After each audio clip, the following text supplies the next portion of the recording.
আসসালামু আলাইকুম রহমতুল্লাহ। Learn with Ashraf বিডিতে আপনাকে স্বাগতম। আমরা শিখছি মাইক্রোসফট ওয়ার্ড 0 কমপ্লিট কোর্স ধারাবাহিক টিউটোরিয়াল। সাথে আছে আমি মোহাম্মদ আশরাফুল ইসলাম। আজ আমরা শিখব এমএস ওয়ার্ডে তৈরিকৃত কোনো টেবিলকে কিভাবে খুব সহজে টেক্সটে রূপান্তর করা যায় তার বিস্তারিত আলোচনা।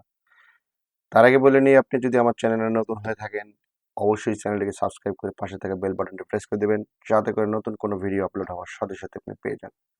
আর যদি ইতিমধ্যে সাবস্ক্রাইব করে থাকেন আপনাকে অসংখ্য ধন্যবাদ। আপনি যদি আমাদের বাকি ভিডিওগুলো দেখে না থাকেন তাহলে অবশ্যই প্লে লিস্টে গিয়ে মাইক্রোসফট ওয়ার্ড 0 কমপ্লিট কোর্সের বাকি ভিডিওগুলো দেখে নেবেন। চলেন মূল ভিডিওতে যাই। গত পর্বে আমরা শিখেছি কিভাবে টেক্সটকে টেবিলে কনভার্ট করা যায়, আর এই পর্বে আমরা শিখব কিভাবে টেবিলকে টেক্সটে কনভার্ট করা যায়। এর জন্য প্রথমে টেবিলটাকে সিলেক্ট করে নিব, লেআউটে যাব, কনভার্ট টু টেক্সট, প্যারাগ্রাফ দিয়ে এটাকে কনভার্ট করব। প্যারাগ্রাফ স্টাইলে হয়ে গেছে। প্রথমে serial name, ID, university, contact number, 1 নম্বর, 2 নম্বর, 3 নম্বর,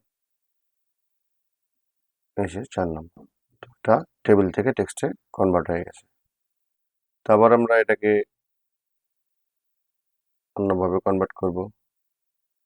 প্রথমে প্যারাগ্রাফ স্টাইলে কনভার্ট করছি, আবার এটাকে সিলেক্ট করলাম, লেআউটে গেলাম, কনভার্ট, এবার ট্যাব দিয়ে কনভার্ট করবো। হ্যাঁ, এখন প্রত্যেকটা ট্যাব দেওয়া হয়ে গেছে, একটার পর একটা একটা করে ট্যাব দেওয়া আছে।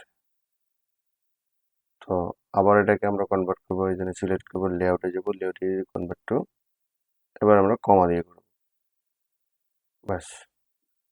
একটা সিরিয়ালের পর কমা, নেমের পরে কমা, আইডির পরে কমা, ইউনিভার্সিটির পরে কমা, কন্ট্যাক্ট, এভাবে। আবার এটাকে দেখি হাইফেন দিয়ে আমরা কনভার্ট করব, এর জন্য আদার্সে সিলেক্ট করে ওকে। তাহলে আপনারা দেখলেন কিভাবে এমএস ওয়ার্ডে টেবলকে খুব সহজে টেক্সটে রূপান্তর করা যায়, তার জাদুকরী কিছু টিপস। আশা করি আজকের ভিডিওটি আপনার কাজে লাগবে। ভিডিওটি যদি ভালো লাগে তাহলে একটি লাইক দিয়ে শেয়ার করে বন্ধুদের দেখার সুযোগ করে দিবেন।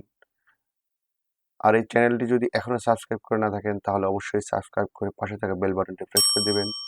আর এই ভিডিও সম্পর্কে কোনো মতামত থাকে তাহলে কমেন্ট করে জানাবেন। পরবর্তী ভিডিও দেখার আমন্ত্রণ জানিয়ে আজকের মতো শেষ করছি। আল্লাহ হাফেজ।